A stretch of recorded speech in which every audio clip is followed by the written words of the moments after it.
ये आजकल के लोग सुबह कसम खाए शाम के तोड़ दिए, या मंगल को खाए बृहस्पति को तोड़ दिए। इनकी बड़ी दुर्दशा है, सुकृत नष्ट हो जाते हैं, अपने लोगों से बड़ी गलती हो जाती है। सहसा कोई प्रतिज्ञा करो मत। हम प्रयास कर रहे हैं छोड़ देंगे, हम प्रयास करते हैं ऐसा नहीं करेंगे, हम प्रयास करते हैं ऐसा। प्रतिज्ञा अगर ले लो तो यह ध्यान रखो कि आपके पुण्य नष्ट हो जाएंगे यदि प्रतिज्ञा आपने तोड़ दी। कसम, प्रतिज्ञा, ये सब एक ही बात कही जाती है। तृण छू के शपथ पूर्वक मैं कहता हूं कि आज के बाद ऐसा कभी नहीं, या सामने किसी भगवान मंदिर में आज के बाद में ऐसा, या गुरुदेव, अब तो देर नहीं लगता कसम खा लेते हैं, तोड़ लेते हैं। हमारी प्रार्थना है मत खाना कभी कसम, कसम नहीं खानी चाहिए, प्रार्थना है। आपसे कोई कहता है कसम खाइए छोड़ दीजिए, नहीं कसम नहीं खाऊंगा पर प्रयास करूंगा, आज के बाद बिल्कुल नहीं ऐसा हो, पूरा प्रयास करूंगा। प्रयास सफल होगा फिर हम आपसे कसम खा लेंगे। अभी हमें कुछ महीने के लिए छूट दीजिए, मैं बिल्कुल नहीं करूंगा पर कसम नहीं खाऊंगा, प्रयास कर रहा हूं। कसम ऐसे मत खाओ, प्रतिज्ञा ऐसे मत लो। यदि प्रतिज्ञा ले ली तो चाहे प्राण निकल जाए, अब नहीं, ये ध्यान कर लीजिए। अगर तीन बातें साधक में हैं तो परिपक्व अवस्था आने में देर नहीं लगेगी, आठों लक्षण आ जाएंगे। पहला, व्यवहार पवित्र शुद्ध। दूसरा, जितने नियम लिए हैं निष्ठापूर्वक निर्वाह। तीसरा, प्रतिज्ञा करिए मत, और कर ली प्रतिज्ञा तो जीवन चाहे नष्ट हो जाए प्रतिज्ञा नहीं टूटेगी। जैसे ये प्रतिज्ञा ही है वैराग्य भेष, इसमें कसम खाई नहीं जाती, स्वाभाविक कसम है। अब देख लो इसके निर्वाह का क्या जीवन होता है। ये हर समय हमको याद दिलाता रहता है कि तुम बैरागी हो, विषयी नहीं हो, तुम महात्मा हो, साधारण जीवात्मा नहीं हो, तुम भगवत मार्ग के पथिक हो, तुम सांसारिक मार्ग के नहीं हो। अब बस इस एक प्रतिज्ञा का पालन कर लो, भगवान मिल जाएंगे। ये हर समय उपदेश देता रहता है। जब भगवावस्था धारण कराया गया था तो यही कहा गया था, जब संन्यास वेश, ध्यान रखना, ये काषाय वस्त्र की मर्यादा को रखना। ये वेश है, ये पवित्र वेश है, ये त्रिभुवन पावन करने वाला वेश है, इसको समझते रहना। ये हर समय तुम्हें जागृत रखेगा कि तुम किस मार्ग के पथिक हो। तो आज के सत्संग का जो सार सूत्र, संत महापुरुषों का आश्रय, उनका शासन स्वीकार करना, सांसारिक पुरुषों से मित्रता न करना, ना सांसारिक चर्चा संगोष्ठी करना, किसी जो हमारी निंदा कर रहा है किसी भी तरह से उसको कष्ट देने की भावना आना बनना, अपनी वाणी से कभी किसी की निंदा न करना, छोटे से बच्चे को भी मान देने का स्वभाव रखना, किसी से सम्मान प्राप्ति की इच्छा न रखना, सदाचार सरलता के साथ तुम्हारा संयम जितेंद्रियता पूर्वक समय व्यतीत होना चाहिए। प्रतिष्ठा, किसी भी तरह की पद उपाधि साधक जीवन में स्वीकार न करे। आखिर निरंतर अपने लक्ष्य का चिंतन करे। इसकी पूर्ति के लिए व्यवहार शुद्धि, नियम निष्ठा और प्रतिज्ञा पालन जीवन भर तीनों। अगर ये तीनों कहीं भी फिसल रहे तो तुम पतित हो चुके हो। तभी पतित हुआ पुरुष कभी प्रतिज्ञा का पालन नहीं कर पाता, पतित हुआ पुरुष कभी नियम निष्ठा में नहीं चल सकता, पक्की दिनचर्या नहीं हो सकती। उसकी व्यवहार शुद्धि कैसे कही जाए जब पतित हो गए। देखो, और पतित को भी पावन करने का रास्ता है भगवान की शरण। अब भी आपके पास चांस है, आप अपने को भगवत प्राप्त महापुरुष बना सकते हैं, आप अपना जीवन परम कल्याण कर सकते हैं, आप जीवन मुक्त हो सकते हैं। इसलिए सच्चे अच्छे पवित्र आचरण करो और नाम जप करो। किसी के आगे हाथ पसारने की जरूरत नहीं कि आशीर्वाद दे दीजिए, हमारी प्रार्थना मान लीजिए। यदि आप नाम जापक हैं तो दूसरों को सुख देने की सामर्थ्य रखने वाले हैं। आप भगवान के अंश हैं, आप कोई साधारण नहीं। आप अपने स्वरूप को पहचानिए, ये भटकना छोड़िए। आप परम स्वतंत्र भगवान के अंश हैं, आप परम स्वतंत्र हैं। ये माया आपको जो बांधे हुए है, इसी से मुक्त होने के लिए, इसी भ्रम को मिटाने के लिए हमें मानव देह मिला है। ए मारे घूम रहे, हमें सुख मिल जाएगा, कोई दे देगा आशीर्वाद। अरे आशीर्वाद भगवान ने दे दिया तुम्हें, तुम भगवान के अंश हो, तुम्हें मानव दे दिया, तुम्हें बुद्धि दे दी, विवेक दे दिया। इससे तुम सुखी नहीं हो पा रहे तो किसी के आशीर्वाद से क्या सुखी हो जाओगे। आशीर्वाद भी वही लागू होता है जो सत्कर्मी होता है, जो पाप नाशक अनुष्ठान किए हुए उसी के ऊपर आशीर्वाद जाता है। आप सोचे आप करें पाप, विषय विलासिता, और आपको कोई परमहंस आशीर्वाद दे दे, आपकी सामर्थ्य नहीं कि ऐसे आशीर्वाद देने वाले महापुरुष तक पहुंच पाए। जो पे दुष्ट हृदय सोई हुई, मोरे सन्मुख आव की सोई, वो जा ही नहीं सकता। अगर चले गए तो आशीर्वाद मांगने की जरूरत नहीं है, वो बात मिल जाएगी जो तुम्हें दूसरों को आशीर्वाद देने की सामर्थ्य प्रदान कर देगी। अपने लोग भगवान को भी आशीर्वाद देते हैं, अपने लोग महारानी जी को आशीर्वाद देते हैं, उन्हीं के नाम बल से, उन्हीं के चरण आश्रय बल से। लाडली जो थारो अविचल रहो जो सुहाग, आपका सुहाग अविचल रहे, आप दोनों ऐसे सुखी रहे। जब हम अपने आराध्य देव श्यामा से हमको आशीर्वाद दे सकते हैं, फिर और कौन बचा? तो किसके बल से? उनके नाम बल से, उनकी आराधना के बल से। क्या आप नाम जप नहीं कर सकते? क्या आप आराधना करके ऐसे समर्थ नहीं बन सकते? समर्थ वही है जिसका हाथ फैलाना मिट जाए, किसी से भी नहीं। आपके पास नाम है, आपके पास मंत्र है, उपासना है, आप समर्थ हैं, पर आप अपनी वस्तु को पहचान ही नहीं रहे। नाम जप में रुचि नहीं, सतमार्ग सत्क्रियाएं ये रुचि नहीं, तो कहीं भी भाग के चले जाओ, दुख ही मिलेगा, अशांति मिलेगी, चिंता मिलेगी, आशीर्वाद नहीं मिलेगा। वो देगा भी तो लगेगा नहीं, क्योंकि हृदय में हमारे अंदर पात्रता नहीं आ रही। पात्रता नाम जब से आती, मान लो प्रार्थना, कुछ समझ में आवे या ना आवे, राधा राधा राधा। श्रीपाद कह रहे हैं न राधा प्रियो नापि वृंदावनम और नैव वृंदान तत् प्रेम भाजाम। प्रेम भाजाम जो प्रेम पात्र बन चुके हैं, जिनके हृदय में वृंदावन प्रकाशित हो चुका है, प्रिया प्रीतम खेल रहे हैं, ऐसे महापुरुषों का संग नहीं, वृंदावन का आश्रय वास नहीं और प्रिया प्रीतम की उपासना नहीं, तो तुम्हारा जीवन धिक्कार। किस काम का जीवन? ये बच्चे पैदा करना, सोना, खाना, पीना, रहना, जीना, ये तो सुअर कुत्ता भी कर रहे हैं। देव दुर्लभ मनुष्य देह कही गई, बड़े भाग मानुष तन पावा, सुर दुर्लभ सद ग्रंथन गावा, दुर्लभो मानुषो देहो। बड़ी महिमा किस बात की? भगवत प्राप्ति की, जीवन मुक्त होने के लिए, भजन रूपी धन कमाने के लिए। यदि भजन नहीं, ज्ञान नहीं, भक्ति नहीं, वैराग्य नहीं, तो फिर पशु से बढ़कर के तुम नहीं हुए, पशु से नीचे ही हुए। क्योंकि पशु तो अपने कर्मों का भोग भोग कर ऊपर उठ रहे हैं, तुम सबसे ऊपर आकर अब ऐसे कर्म कर रहे हो कि नीची योनियों को जाओगे। श्रीपाद कह रहे हैं कोई भी आराधना किए बिना प्रभु की सुखी नहीं हो सकता, चाहे वो ब्रह्मा के पद में ही क्यों ना हो। सच्ची मानना, अगर सुख का अनुभव होगा तो भगवत आराधना से। ये बैठ जाए दिमाग में, भोगों में सुख नहीं है। अनंत ब्रह्मांडों में जितने भोग हैं सब माया के द्वारा रचित हैं।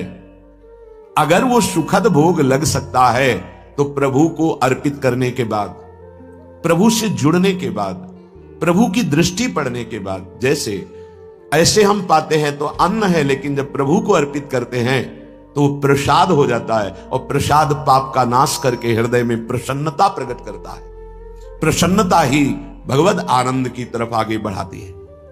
समझ में नहीं आ रहा, हम बार बार भटक रहे हैं इन्हीं भोग, इन्हीं सुविधाओं को सुख मान। अगर नाम जप नहीं चल रहा तो समेट लो जितनी सुख सुविधाएं, अंतिम समय हमारी बात याद करना, कुछ तुम्हारे हाथ नहीं लगेगा। अब भी देख लो, कोई 20 का है, कोई 50 का, कोई 40 का, 30 का, इतना समय व्यतीत हो गया। क्या है तुम्हारे पास जो यहां से ले चलोगे? और कौन सी अनुभूति है जिसमें तुम तृप्ति का अनुभव कर रहे हो कि मुझे ये मिला, मैं तृप्त हो गया? कुछ नहीं, जीरो पे जीरो हो। वही वासना, वही मांग, वही चिंता, वही शोक, वही भय, वही कामना। देखो ना, अंदर देखो।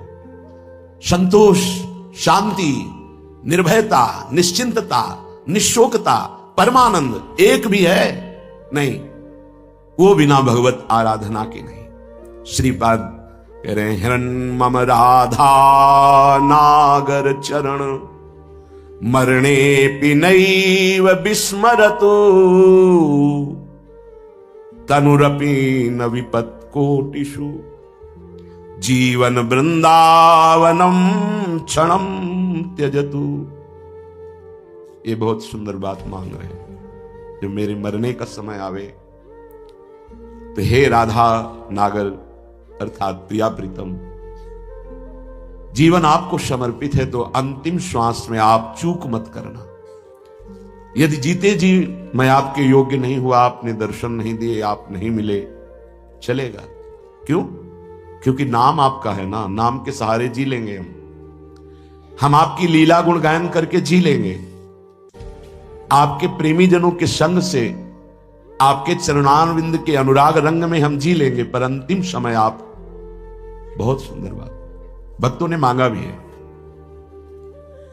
कह रहे हैं कि अंतिम समय आप मेरे हृदय में स्फुरित हो जाए। जब मैं शरीर छोड़ रहा हूं उस समय केवल प्रिया प्रीत हो। निश्चित निश्चित ये हमारा विश्वास, हमारा हृदय इस बात को पक्का करता है कि जैसे भी बने हम लगे रहे हैं जीवन भर प्रभु के चरणों में, तो अंतिम में प्रभु फिर अपनी कृपा विशेष करते हैं। उस उपासक के हृदय में प्रभु स्फुरित हो जाते हैं, स्मरण रूप में या रूप में स्फुरित हो जाते हैं। यदि जीवन में किसी महात्मा का संग रहा है, श्री प्रिया प्रीतम की किंचन मात्र आराधना बनी है, धाम आदि भगवत पुरियों का, धामों का तीर्थाटन अवगाहन थोड़ा भी वास हुआ है, वो अंदर से आश्रय प्रभु का रहा है, तो अंतिम समय उसके भगवान पधारते हैं। निश्चित ये हमारा विश्वास कहता है, क्योंकि अंतिम गति ही परमपद या अगला जन्म या दुर्गति, अंतिम क्षण जो होता है वो महामहिम माना जाता है। कहते आपके विश्वास से क्या प्रमाण क्या है? तो अजामिल संध्या करने वाला, शास्त्र स्वाध्याय करने वाला, धर्माचरण परायण और बुजुर्गों की, गुरुजनों की सेवा करने वाला था। उस सेवा के लिए ही जंगल में समिधा लेने गया था। वहां व्यभिचार परायण वैश्या और व्यक्ति को देखा, कामांध हो गया। एक दृश्य ने उसे पूरे जीवन को बर्बाद कर दिया। तो अंतिम समय में जब वृद्धावस्था की सीमा चल रही थी कि उस समय संतान का योग था ही नहीं, पर संत जन आए और उन्होंने कहा कि अब जो संतान होगी उसका नाम नारायण रखना। अत्यंत आसक्ति छोटे पुत्र में होने के कारण मरने के समय वो उसे बुला रहा था, नारायण नारायण। तो शायद वो आवाज वहां तक ना पहुंची हो, पर नारायण के पार्षद आ गए और उसको परम पद मिला। ये घटना क्यों घटी? क्योंकि धर्मात्मा था, वो अच्छे आचरण करने वाला था। कुसंग से भ्रष्ट हो गया तो क्या हुआ? हरि ने अंतिम संभाल दिया। तो जो अपने जीवन में प्रयासरत है कि नाम जप करूं, जीवन में प्रयासरत है कि हमसे कोई पापाचरण ना हो जाए, जीवन मेरे जीवन धन प्रभु के लिए है, तो ये हमारा विश्वास है अंतिम उसका बहुत मंगलमय होगा। जो जीवन में मनमानी आचरण करता है, पापाचरण करता है, ढेर सारी वैभव समेट लिया और मरोगे तो कुछ साथ नहीं जाएगा। वो अंतिम समय जो तुम्हारी दुर्गति होनी वही तुम्हारे दिमाग में आ जाएगा और तुम उसी को प्राप्त होगे। श्रीपाद मांग रहे हैं प्रियालाल से, हन्मम राधा नागर चरणम मरणे पिनैव विस्मरतु। जीवन भर आपकी आराधना की, अब अंतिम समय जब मेरा मरने का आवे तो हे प्रिया प्रीतम आप स्फुरित हो जाए, आपके चरणारविंद हमारे हृदय में स्फुरित हो जाए। अब ऐसे कड़ुए संसार में जन्म ना हो जहां केवल छल है, कपट है, धोखा है, जहां सत्य का किंचन मात्र लेश भी व्यवहार में नहीं है। तत्व तो सत्य विराजमान है पर उसका परिचय नहीं। असत माया का खेल चल रहा, नहीं जन्मना ऐसे संसार में। हमें आपकी प्राप्ति करनी है। माना कि मेरे में सामर्थ्य नहीं, पर अंतिम समय आपसे प्रार्थना है आप हमारे हृदय में स्फुरित होना। और हे वृंदावन, आप मुझे ऐसी सामर्थ्य देना कि भारी दुख का समय हो अंतिम, तो भी मैं आपके धाम से अपने शरीर को बाहर न जाने दूं। यह बड़ी बात है। एक क्षण के लिए भी मैं कभी अंतिम चेष्टा में, जब मेरा शरीर भारी पीड़ा में हो, यहां से जब जाना होता है, जिनका आखिरी जन्म होता है, तो बहुत कुछ हमारी गंदगी जमा है जन्म जन्मांतरों की, वो बहुत शीघ्र भुगवाई जाती थोड़ा थोड़ा करके। तो देखा जाता है कि बड़े महापुरुष भी अंतिम समय बहुत ही विकराल परिस्थिति आ जाती है। उस समय भागना नहीं है औषधि के लिए, नहीं, ये धैर्य उपासक के अंदर ही होता है। पास में ही राधा टीला है, अभी कुछ ही वर्षों पहले की बात है, यहां के पूज्य जो महंत जी थे, बड़े ही कुंज बिहारी श्री हरिदास चरणारविंद के अनुरागी थे। रामकृष्ण मिशन में गए, परेशानियां बढ़ रही थी। उन्होंने जांच की, उन्होंने कहा यहां नहीं, आपको दिल्ली जाना होगा, या हो सकता है आगरे में हो जाए, या तो नहीं हो सकता न मथुरा में न वृंदावन में। कुंज बिहारी श्री हरिदास, कौन जाएगा दिल्ली आगरा। हालत खराब होती चली गई। श्री हरिदास कुंज बिहारी श्री हरिदास। सबसे कहा कि स्वामी जी बुला रहे हैं हमें, जल्दी तैयारी करो जल्दी। ये अभी कुछ वर्षों की बात है, ये अपने सामने की बात कह रहे हैं। जल्दी भोग बनाओ, नहीं तो भोग नहीं लगा पाओगे, समय है अभी, राजभोग जल्दी लगाओ। राजभोग लगाया, प्रसाद लाओ, प्रसाद। बैठो सब सामने, कुंज बिहारी श्री हरिदास, श्यामा प्यारी कुंज बिहारी श्री हरिदास दुलारी। कीर्तन शुरू हुआ, कोई समझ नहीं पा रहा क्या कह रहे, बस खून की उल्टी हुई। बोले स्वामी जी बुला रहे, चले। ये है जीवन भर की आराधना का स्वरूप। अंतिम लीला बड़ी विचित्र होती, उस समय आराध्य देव ही संभालते हैं। पूज्य शिवड़िया बाबा बैठे हुए हैं, इधर प्रभुदत्त ब्रह्मचारी जी की कथा नीचे बैठ करके एक संत सुना रहे हैं, हजारों की संख्या में सभा भरी। बाबा ने कहा आज यहां स्मशान होगा। अचानक कौन समझ पावे महापुरुषों की, आज यहां स्मशान होगा। आज हम पहले 2 श्लोकों की व्याख्या करते हैं। जिसका जन्म होता है उसकी मृत्यु निश्चित होती है। आत्मस्वरूप जन्मा है, उसकी कभी मृत्यु नहीं होती। धैर्यवान कभी मृत्यु से विचलित नहीं। कोई समझ ही नहीं पा रहा कि बाबा आज बेप्रसंग की चर्चा कैसे कर रहे हैं। अच्छा तो सब सुनो, जो चर्चा हो रही सुनो। प्रभुदत्त ब्रह्मचारी जी की भागवत, ओम शांत बैठ गए। आखिरी ओम बाबा का था। इतने में वहीं आश्रम में रहने वाला एक कुछ विक्षिप्त टाइप का, या भगवान दास कुछ ऐसे नाम था, वो आया, कहने लगा लाओ हम चवर डुलाएंगे। तो ऐसे अनाधिकारी पुरुष थोड़ी महापुरुषों की सेवा में लग जाते, नहीं तुम हटो। क्योंकि सुलझा हुआ विवेकवान पुरुष ही महापुरुषों की सेवा में। उसको गुस्सा आया, गया तो चारा काटने वाला गड़ासा कहां से कैसे व्यवस्था की था, काल पहले से कंबल में ऐसे छुपा के आया, और इतनी रफ्तार से बाबा की चांद पे ऐसे खुले हुए ऐसे मारा 6-6 इंच गड़ासा, और ऐसे फव्वारा जैसे खून कैसे उठते। किसी को समझ में नहीं आया। सामने एक बूढ़ी माई थी, दौड़ के गई, लिपट गई, 5-6 गड़ासे मार चुके थे। अब कोई समझ ही नहीं पाया कि मतलब हो क्या रहा। काल का खेल देखो, वो सब आसपास, मतलब सब ऐसे ही। तत्काल माई ने, बूढ़ी माई ने उसको वश में किया, बूढ़ी माई ने।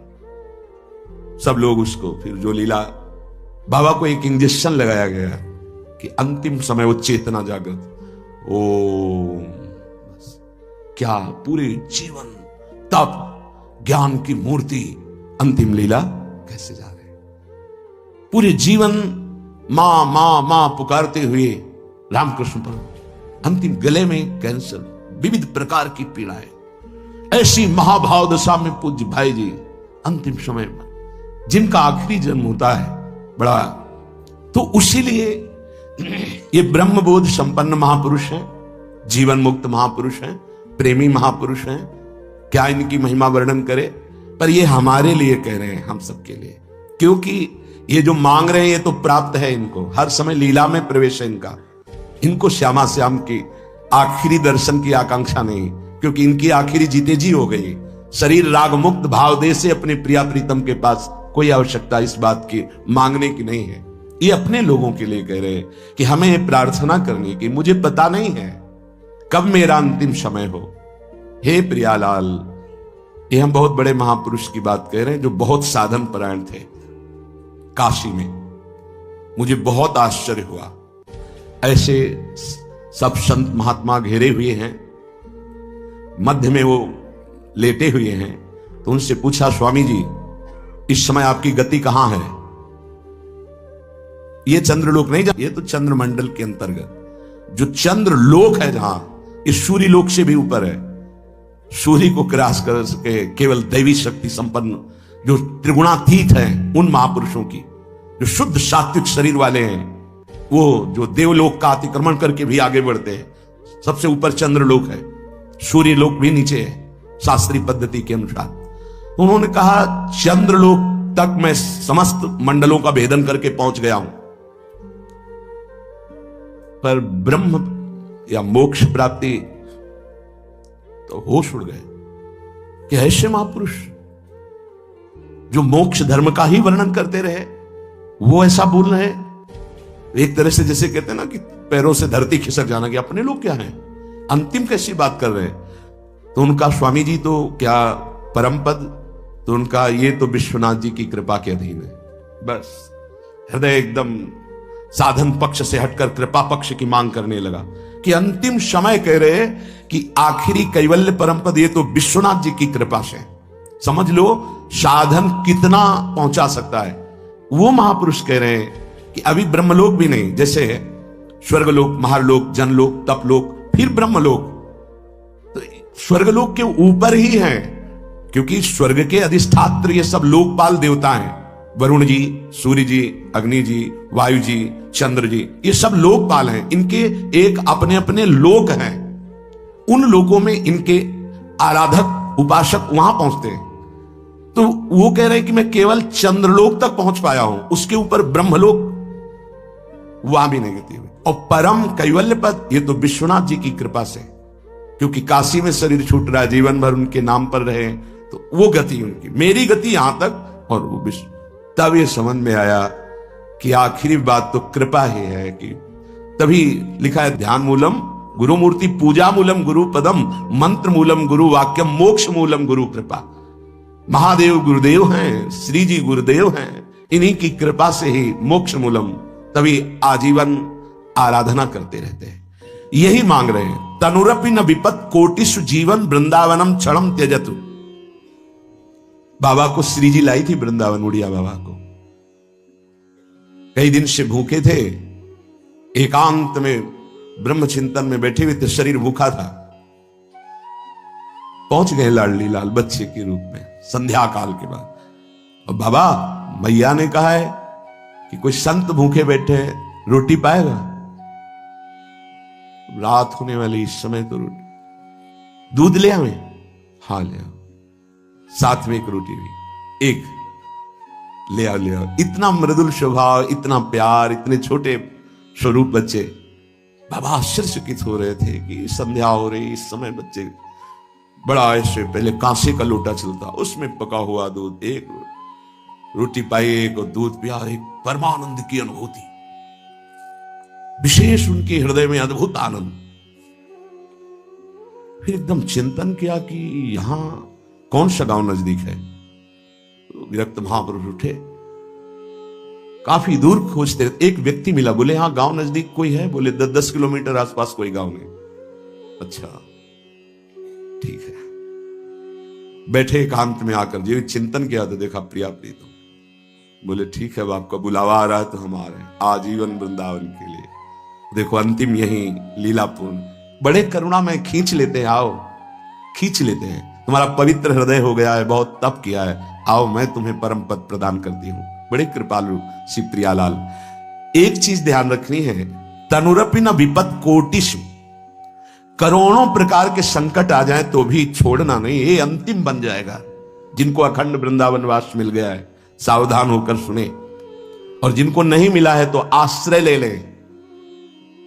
कई बार चर्चा की, रजरानी चरणामृत साथ है, वृंदावन का आश्रय है, और वाणी जी साथ है, तो जहां शरीर छूटेगा, जैसे भारतीय सैनिक राजकीय विभाग का कहीं भी शरीर छोड़े, भारत के आज्ञा के अनुसार, सरकार की आज्ञा के अनुसार गया हो, तो तिरंगे पे ही स्वागत होते हुए उसको भारत ही लाया जाएगा। ऐसे ही हम वृंदावन प्रिया प्रीतम के उपासी, कहीं भी शरीर छूटे, आप सम्मान पूर्वक श्रीधाम वृंदावन लाडली जी के महल में ही आएंगे, विश्वास कर लीजिए। आश्रय और वास दोनों समान है। यदि दृढ़ आश्रय हो, जैसे पतिव्रता का पति का दृढ़ आश्रय, तो त्रिभुवन में अपार सामर्थ्यशालिनी होती, जैसे अनुसुईया जी और सावित्री जी आदि महामहिम पतिव्रताओं का वर्णन। ऐसे हरिवंश प्रतिव्रत है जिनके, सुख संपत्ति दंपति जो जिनके, हा हरि रा राधा बा वृंदावन सा सहचरी, वृंदावन में विराजमान सहचरियों के मध्य में प्रिया प्रीतम का व्रत, जिनके हृदय में है, कहीं भी अगर वो संयोग बसात है तो शरीर छूटेगा तो हमारे प्रभु से दूर नहीं है, वो अंतिम समय उनको ले आएंगे, हमारा अंतिम बन जाए, इसी प्रयास में रहते हैं।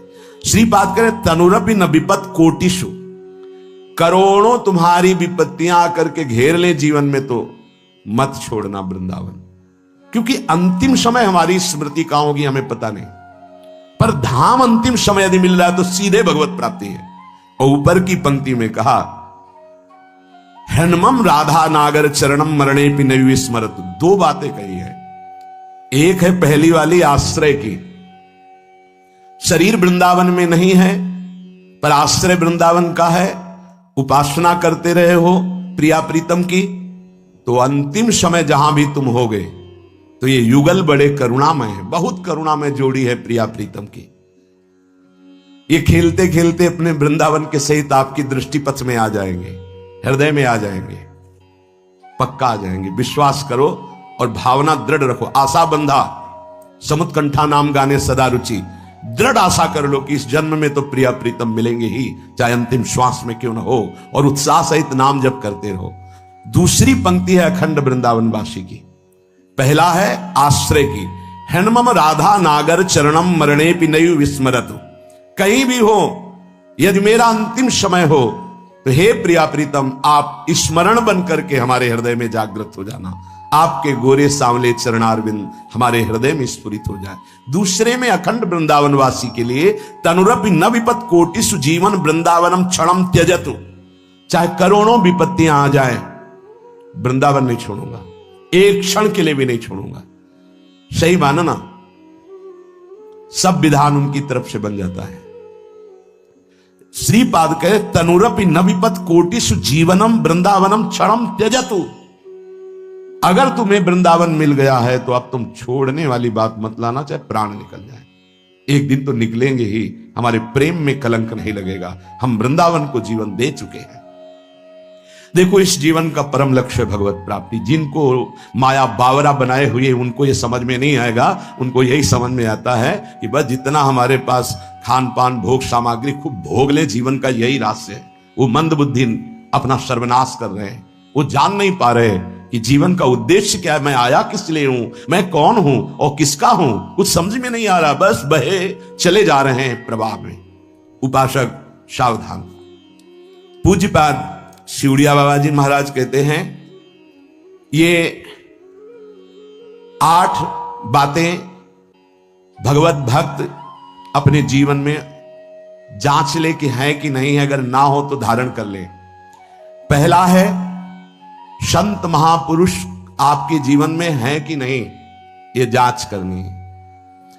देखा है हमने, अगर किसी संत को आदर्श मानकर आप नहीं चल रहे हो तो दिमाग को खसकते हुए देखा, खसक गया है दिमाग। वो मनमानी आचरण केवल सिद्ध बनने के लिए कर रहे हैं। उनके आचरण ऐसे कि भोले भाले लोग ये समझे कि तो सिद्ध है। और जानते हो सिद्ध किसे कहते हैं? ब्रह्म भूता प्रसन्नात्मा न सोचति न कांक्षति समः सर्वेषु भूतेषु मद भक्तिम लभते पराम निर्माण मोहा जित संग दोषा अध्यात्म नित्या विनिवृत्त कामा द्वंद्वरि विमुक्ता सुख दुख संगई गच्छन्त मूढ़ा। ये स्थिति आनी चाहिए। पूरा कोरा जैसे नाटक मंच पर नाटक किया जाता है ना, पूरा दिखाई देता है, पूरा नाटक। क्यों? क्योंकि कोई डांटने वाला नहीं, कोई आदर्श नहीं है महापुरुष जीवन में। जो मन आवे सो बोलो, जो मन आवे सो नाटक करो, तो 100 200 500 लोग भोले भाले जिनको ककहरा नहीं आता परमार्थ का, वो कह देते मेरे भगवान, मेरे सिद्ध योगी, मेरे महापुरुष, मिटिया मेट कर देते हैं। बात तो तब समझ में आवे जब रसिक जन पास करे, गुरुजन पास कर दे।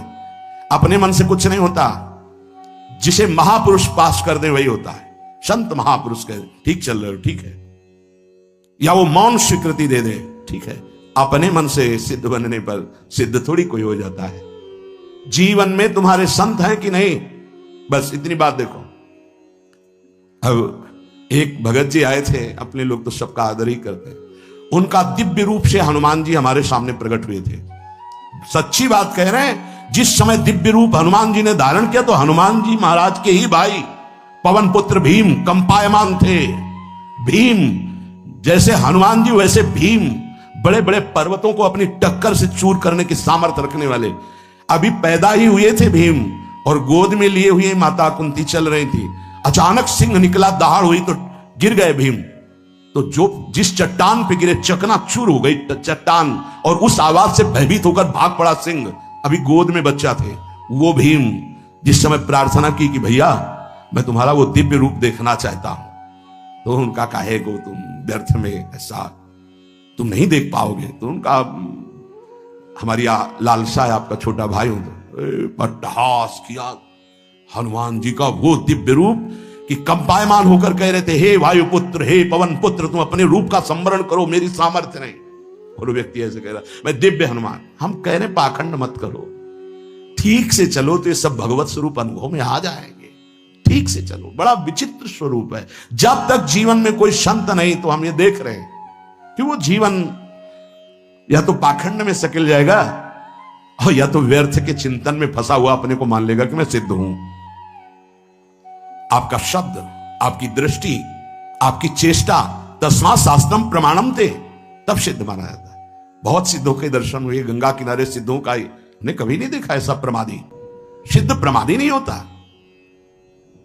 95 वर्ष की आयु पूज्य स्वामी श्री ओंकारानंद सरस्वती जी महाराज 4 बजे एक अपने निज जन से कहते, वो स्वेटर पहना दीजिए। बोले स्वामी जी अभी तो धूप है। नहीं, अंदर अभी जाएंगे, चिंतन में विक्षेप होगा, हमारे पास समय नहीं, डाल दो शरीर में। अब इसका एक साधारण शब्द हुआ, इसका प्रभाव इतना पड़ा, इतनी अवस्था में इतने चिंतन परायण की स्वेटर पहनना है, ये स्मृति बाधा ना पहुंचा पावे, डाल दो शरीर में। कितना सूक्ष्म। बड़े बड़े महापुरुषों को देखा है, अपने ब्रज के प्रेमी जनों को और ब्रह्मबोध संपन्न दोनों महापुरुषों को, किंचन मात्र कहीं भी कोई भी शास्त्र विपरीत शब्द नहीं, एक सेकंड की चेष्टा नहीं पाई शास्त्र विरुद्ध। और यहां शास्त्र में है ही नहीं, हो वैसे सिद्ध हो रहे। क्यों? क्योंकि जीवन में किसी आदर्श महापुरुष का अंकुश नहीं। अगर किसी संत का भय तुम्हारे जीवन में नहीं है तो ये माया रौन देगी, पक्का समझ लीजिए। कोई महापुरुष तुम्हारे ऊपर अंकुश लगाने वाला हो। तो इसीलिए जो देहाभिमानी जी होते हैं भाग पड़ते हैं, क्योंकि उनकी सिद्धावस्था में वो बाधा पहुंचाएंगे। गुरुजन असली सिद्ध बनो, नाटक नहीं, तो भाग पड़ते हैं। और जो गुरुजनों की शरण में रहता है वो परिपक्व भगवत प्राप्त महात्मा बन जाता है। इसलिए पूज्य बाबा कह रहे, पहला, किसी महापुरुष का अनुशासन है कि नहीं। प्रगट में अनुशासन जरूरी है, प्रगट में अनुशासन जरूरी है। नारदानंद सरस्वती जी महाराज नैमिषारण्य के पीछे आए थे, कुछ परिक्रम उन्होंने बताया। अब वो पधार गए जो वहां के अधिकारी बनाए गए, विवेकानंद जी। नए वस्त्र धारण करके आगे, सदवई में मना है। यदि ऊपर का नया वस्त्र हो तो नीचे का पुराना और मलिन होना चाहिए। अगर नीचे का तो फिर ऊपर का पुराना मलिन, मैच नया, क्रीच एकदम, ये सब साधुता के कुछ नियम होते हैं, साधुता की एक मर्यादा होती है। तो वो दोनों नए पहन करके आ गए, भूल हो गई उनसे, देखा शिष्य। और नैष्ठिक ब्रह्मचर्य में सफेद कपड़े पहनाए जाते, तो और वो खिले हुए ऐसे बांधे वैसे सब, उनकी दृष्टि गई। लाख लाख जहां बैठकर सत्संग सुनते हैं, स्वामी श्री नारदानंद सरस्वती जी बड़े ही महापुरुष थे, अपार भीड़। और सत्संग के बाद 1 घंटा सबको एकांत चिंतन करो, क्या वहां ब्रह्म ज्ञान का सत्संग होता था। प्रातःकालीन बेला पे जैसे अपने यहां सत्संग होता है, वहां थोड़ा विलंब होता था, 5:30 बजे, जो निजी जनों का। वो योग वासिष्ठ से कैसे तुम्हें बताएं, जो उस सभा में बस यही लगता है कितनी जल्दी देह राख छूटे और अपने स्वरूप में महापुरुषों का वचन का प्रकाश होता है। एक सत्संग होता था सामूहिक सब लोगों, एक होता था पर्सनल, जो दिव्य साधक हैं केवल वही बैठ सकते हैं, अन्य नहीं। ऐसे पूज्य उड़िया बाबा के यहां भी एक होता था पर्सनल ज्ञान का और एक होता था सामूहिक प्रवचन। तो उस समय सामूहिक सत्संग चल रहा था, काफी सब समाज लाखों की थी। देखा दूर से लोग, एक शिष्य से कहा गौशाला में जाओ, गोबर को गीला कर दो। उनसे कहा विवेकानंद गोबर की छवियां भर करके यहां खड़े हो सत्संग के पास, वहां नन हो नहीं सकता। और गीला गोबर, तो जो 2 घंटा सत्संग हुआ पूरा टप टप ऐसे कपड़ों में, पूरी हालत बिगड़ गई। क्या था ये? संत शासन। अब दोबारा वो गलती नहीं होगी, समझाने की जरूरत नहीं, समझ गए कि हमसे गलती क्या हुई। संत शासन नहीं है तो ये मन बहुत विचित्र है, बहुत विचित्र है। इसीलिए पहला जो भी परमार्थ का पति को, चाहे ज्ञान मार्ग का, योग मार्ग का, किसी योग मार्ग की लौकिक ऊंचाई पर पहुंचे हुए कि गुरुदेव आए और उन्होंने कहा कि किसी कारण से शिष्य बढ़ जाए और अपने गुरुदेव की अवहेलना करे तो उसकी गति क्या होगी? दुर्गति। दुर्गति, दुर्गति के सिवा उसके आगे कोई शब्द नहीं है। गुरु को पीड़ा है और शिष्य परम पद में पहुंच जाएगा? नहीं नहीं, ऐसा नहीं हो सकता। अनुशासन अत्यंत आवश्यक है। किसी भी वैभव या लोक व्यवहार या लोक मान्यता बढ़ जाने पर अपने गुरु का अपमान, गुरु की अवहेलना, तो उसकी दुर्गति पक्की। देखो, ये मन है, ये इंद्रियां हैं, ये अहम है, ये केवल गुरुदेव से ही वश में आता है, दूसरी जगह नहीं आता। क्यों? क्योंकि दूसरी जगह उत्तर देने का अवसर है। दूसरी जगह हम नहीं मानते तुम्हारी बात, लेकिन वहां ना उत्तर है और ना नहीं मानते, केवल वहां मिटना ही मिटना है। अगर ऐसा उपासक है तो निश्चित परम पद का अधिकार। केवल मिटना कोई उपाय नहीं है, अहंकार के पोषण का कोई उपाय, केवल मिटाना है। रो लो, चिल्ला लो, जो तुम्हें करना है कर लो, आना तुम्हें इसी मार्ग में पड़ेगा, दूसरा कोई रास्ता नहीं। बलिहारी घेर करके नष्ट कर देते हैं हमारे मन की मनमानी को, हमारे अहंकार को। इसलिए जीवन में प्रगट में जिनके जीवन में संत हैं और वो स्वीकार करते हैं उनका अनुशासन, उन्हीं का जीवन प्रकाशित होता है, पक्का समझ लेना। दूसरा, भागवतिक मार्ग में चलने वाले उपासक को सांसारिक पुरुषों की मित्रता करके उनकी संगोष्ठी में नहीं बैठना चाहिए। इस बात को बहुत अच्छे से समझ लो। सांसारिक पुरुषों की जो वृत्तियां होती हैं उनमें बड़ा आकर्षण होता है भोगों का, प्रपंच का। जो साधक भ्रमणशील हैं, अगर वो गृहस्थों के यहां जाकर उनकी सैयाओं पर सोते हैं तो उनकी दुर्दशा क्या होती है चित्त की, वो खुद अनुभव करके देख ले।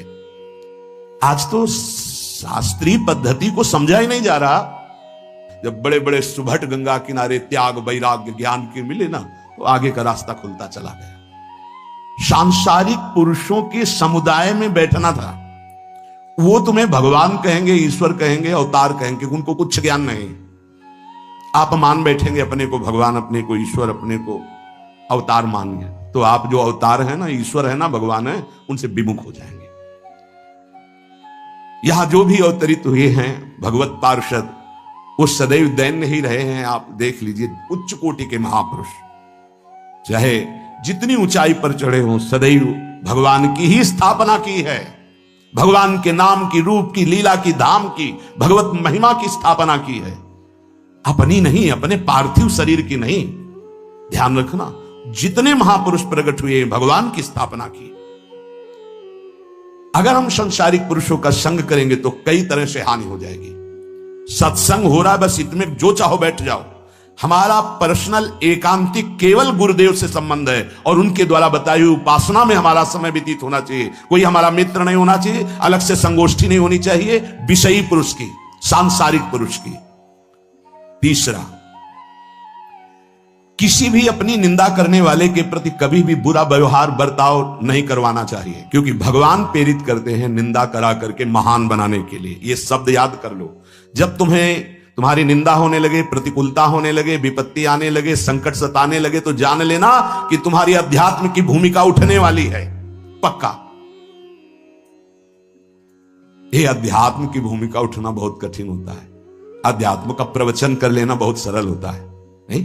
हाँ, चमड़ी को चिकनी करके और अध्यात्म का प्रवचन करने में कोई कठिनता नहीं, लेकिन चमड़ी और दमड़ी का राग मिटा दे, फिर अध्यात्म की तरफ चले, ये किसी फक्कड़ महात्मा का कृपा पात्र ही होगा, जो फकीर होगा, जिसने विश्व की समस्त भोग वासनाओं को रौंद करके अपने स्वरूप में स्थित हो गया। ऐसे महात्मा के संग के बिना अध्यात्म का रंग नहीं चढ़ सकता, और देखने को मिल रहा है। जब तक हमें अध्यात्म का परिचय नहीं है तब तक कहीं भी हम राजी हो जाते हैं। अरे राजी होने को तो टाकीज के सामने देखो जाके, हजारों की भीड़ लगती, लाइन में खड़े होते हैं, पैसा देते हैं, और क्या देखने जाते हैं? झूठा तमाशा। उनको आप क्या कहोगे? ज्ञानी कहोगे? सत्संगी कहोगे?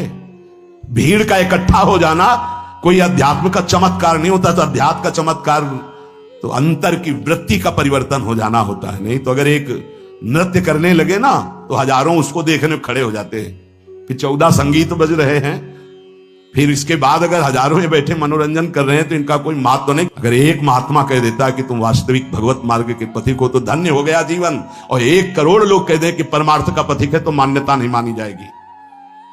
ये अध्यात्म है, अध्यात्म। इसीलिए कह रहे हैं कि सांसारिक पुरुषों की संगोष्ठी में रति न करे। तीसरी, अपनी जब कोई निंदा करे तो उसका भला जरूर मना देना, बुरा मत मना देना, नहीं तो अध्यात्म छूट जाएगा। अपने पास सामर्थ्य होने पर नीचापमानम सुधा, वो नीच है, हम उस पर शासन कर सकते हैं, पर उसके द्वारा किए हुए अपमान को सह गए और अंदर से मनाया भगवान तुम्हें सुखी रखे, स्वस्थ रहो, और कभी भी हम आपका विरोध नहीं करेंगे। जब अवसर मिले तब फिर हमारी निंदा करना, भगवान तुम्हें स्वस्थ रखे, तुम्हारा कभी अमंगल ना हो। ध्यान रखना, अध्यात्म। चौथा, अपने मुख से कभी किसी की निंदा ना करना। निंदा व्यक्तिगत नाम लेकर के की जाती है, सिद्धांत सार्वभौम वर्णन होता है। जैसे हम कह रहे हैं, वो निंदा सिद्धांत के विपरीत आचरण में जो चलते हैं उनकी है। कौन है? नाम नहीं है, रूप नहीं है। सिद्धांत में चलना एक ये मार्ग है, सिद्धांत से बिलक चलना ये पाखंड है। पाखंड और दंभ की निंदा होती है, और सत्य की कोई निंदा करे तो वो प्रकाशित होता है। सत्य निंदा से ढकता नहीं। जैसे कोहरा थोड़ी देर के लिए सूर्य को ढकने का नाटक कर सकता है, लेकिन सूर्य जब प्रकाशित होगा तो कोहरे की धज्जियां उड़ जाएंगी। पांचवा, मान लेने की इच्छा का त्याग करके अपने समीप जो भी आवे, छोटा बड़ा सबको प्यार और मान देना। ये 8 अच्छे उपासक में सब लक्षण पाए जाते हैं। दूसरों को मान देने का स्वभाव रखना, चाहे छोटा बच्चा ही क्यों न हो। ये नहीं कि धनी मानी बड़ा आकर के धन राशि दे रहा है तो उसका सम्मान हो रहा है, और छोटा प्रणाम कर रहा है उसकी तरफ देखा भी नहीं जा। नहीं, बच्चे से लेकर कोई भी सबको एक ही प्यार की दृष्टि से देखना, भगवत भाव से देखना, अपने को मान रहित और दूसरों को मान देने का स्वभाव बना देना।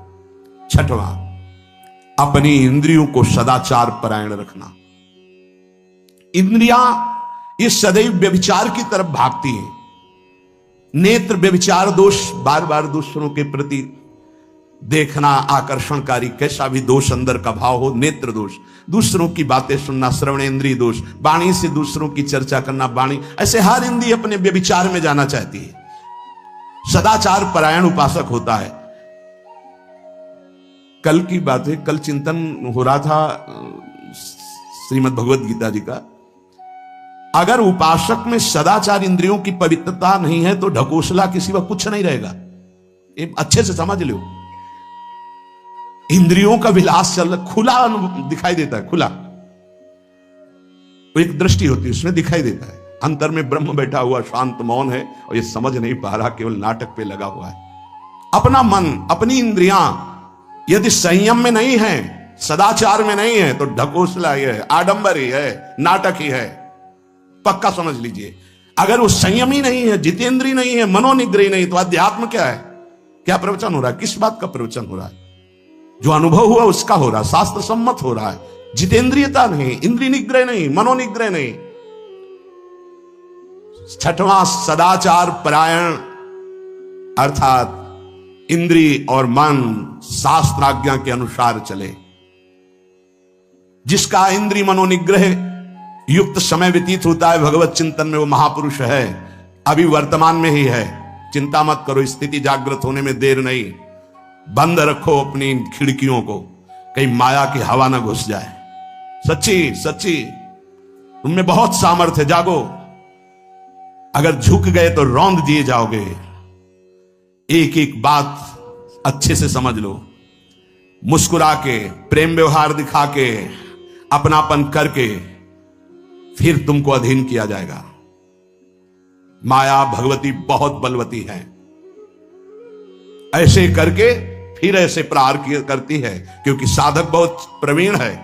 ऐसे में अपने को बचा लेगा, लेकिन ऐसे में बचाना बहुत कठिन होता है। हमारी बात को समझ लेना, ऐसे में बचाना बहुत कठिन होता है, बहुत कठिन होता है। समर्पण का मिश, सेवा का मिश, अपनापन का मिश। हमारी इंद्री, हमारा मन बहुत धोखेबाज है, हमें कोई धोखा नहीं दे सकता। ये हमारा मन, हमारी इंद्रियां हमको धोखा देती है। साधु साधक परमार्थ पथिक भक्त इस बात से परम सावधान। सदाचार और सरलता संयम के साथ हमारा समय व्यतीत होना चाहिए। किसी के गवाही की जरूरत नहीं है, किसी के प्रमाण की जरूरत नहीं। आप खुद अपने हृदय की भूमिका को नाप लीजिएगा, कितनी ऊंचाई पर चढ़ रहे हो आपको खुद अनुभव में समझ में आ जाएगा।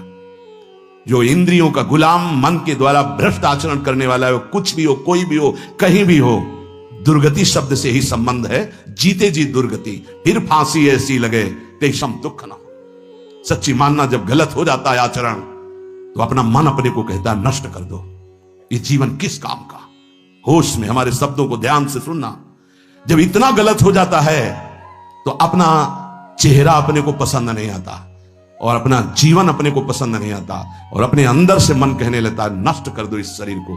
फिर वो जो आगे की लीलाएं होती है, अच्छा ऐसा हुआ, फांसी लगा ली, जहर खा लिया, ये कर लिया, वो कर लिया। वो इन्हीं इंद्रिय और मन की फिसलन को नहीं सह पाया। अच्छा, किसी महापुरुष का शासन नहीं था, नहीं, उस चूक में भी बचत हो जाती है। एक बहुत बड़े महापुरुष के समीप रहने वाले से चूक हो गई, तो उन्होंने अपने आसन के पास आसन लगवाया। सब साधुकों ने कहा कि बहुत बदनामी होगी क्योंकि आपका नाम आगे है और वो आपके आश्रित है, ऐसा है किसी महापुरुष की। उन्होंने कहा तुम क्या समझते हो, भाया है, चूक हो गई, अब इसको कभी चूक नहीं होगी ऐसा बना देंगे, कभी त्रुटि नहीं होगी, इसको ऐसा बना देंगे। और वो फिर ब्रह्मावर्त बिठूर में रहे, वो बहुत अच्छे महात्मा हैं, अब भी हैं। अगर संत का शासन है और आपसे चूक भी हो जाती है तो ऐसा बना देंगे कि दोबारा चूक नहीं होगी। पर इंद्रिय और मन को छूट देकर मनमानी आचरण करने वाला कभी साधक नहीं हो सकता, पक्का। और आप सच्ची मानना, आपकी एक बार इंद्रिय मन छूट हो गई तो जिंदगी भर दबे रहोगे, दहाड़ने लायक नहीं रहोगे। माया तुम्हारे को सदैव कोसती रहेगी, तुम्हारा हृदय जलता रहेगा। ऐसा कैसे हो गया, ऐसा कैसे हो गया। जब ऊंचाई की तरफ सोचोगे तो सामने वो अगर प्रायश्चित करके मिटा दिया है तो बात है, नहीं तो वो कर्म सामने आ जाएगा। लगेगा नहीं, हम इस ऊंचाई लायक नहीं, हम इस ऊंचाई लायक। आपसे प्रार्थना कर रहे, अगर चूक हो गई हो तो उसको मिटा दो, नहीं आगे बढ़ने में बाधा पहुंचा देगा। अपने गुरुजनों से सलाह करके उसका प्रायश्चित कर लेना चाहिए। अगर गुरुजन कर दे जाओ कुछ नहीं तो कुछ नहीं, खत्म खेल, वो निपटा देंगे, वो करुणामय है, उनमें बड़ी सामर्थ्य है। पर छठवां सूत्र, सदाचार संयम जितेंद्रियता मनोनिग्रह साधक में होना ही चाहिए। जो साधक एकांत में मनोरंजन करके अपने जीवन को नष्ट कर रहे हैं, अच्छा होता गृहस्थ धर्म में रहते, बाल बच्चे पैदा करके मेहनत करके धर्म पूर्वक कमाते और समाज की सेवा करते। यदि अखंड ब्रह्मचारी वैराग्य मार्ग के पथिक हो तो चूक ना होने पावे प्रार्थना करते हैं। इंद्रियों को शिथिल ना होने देना, मन को शिथिल मत होने देना, नहीं तो ऐसा बंधन ये बांध देते हैं कि बड़े बड़ों को सर झुकाकर चलना पड़ता है। रौंद देती है माया, ध्यान रखना, सर उठाने लायक नहीं रह जाता। अगर इंद्रिय जन्य भोगों का आकर्षण नष्ट कर दे तो अपना मन अपने को जलाता रहता, धिक्कार देता रहता। कैसे हो गया ऐसे, तो कैसे हो गया। कीन हो इसका वहू अभिमाना, सुख हो वंचा कृपा निधाना। कहीं अभिमान हो गया कि मैं ब्रह्मचारी हूं, मैं जितेंद्री हूं, मैं मनोनिग्रही हूं, तो ठाकुर जी ने दाना फेंक दिया, देख भला मनोनिग्रही है तो मत चुन। लेकिन कृपा पात्र साधक पुनः अपने आप को सावधान करके सदाचार में